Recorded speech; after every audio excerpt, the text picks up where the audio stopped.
আয়াত ১৫০।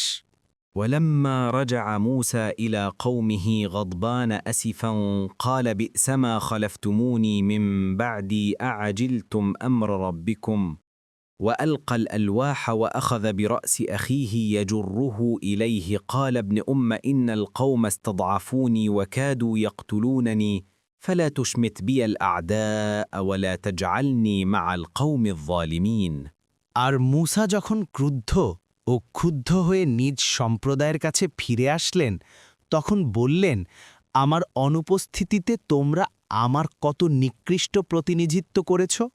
তোমাদের রবের আদেশের আগেই তোমরা তাড়াহুড়ো করলে। এবং তিনি ফলকগুলো ফেলে দিলেন আর তার ভাইকে চুলে ধরে নিজের দিকে টেনে আনতে লাগলেন। হারুন বললেন, হে আমার সহোদর, লোকেরা তো আমাকে দুর্বল মনে করেছিল এবং আমাকে প্রায় হত্যা করেই ফেলেছিল, সুতরাং তুমি আমার সাথে এমন করবে না যাতে শত্রুরা আনন্দিত হয় এবং আমাকে জালিমদের অন্তর্ভুক্ত মনে করবে না। তাফসির ১ নং ফুটনটের বিবরণ। রাসূলুল্লাহ সাল্লাল্লাহু আলাইহি ওয়াসাল্লাম বলেছেন, কানে শোনা খবর কখনো চাক্ষুষ দেখার মতো হয় না। মহান আল্লাহ মূসাকে বাছুর নিয়ে কি করেছে তা জানানোর পরে তিনি তখ্তিগুলোকে ফেলে দেননি। তারপর যখন তাদের কর্মকাণ্ড সচক্ষে দেখলেন তখন তখ্তিগুলোকে ফেলে দিলেন, ফলে সেগুলো ভেঙে যায়।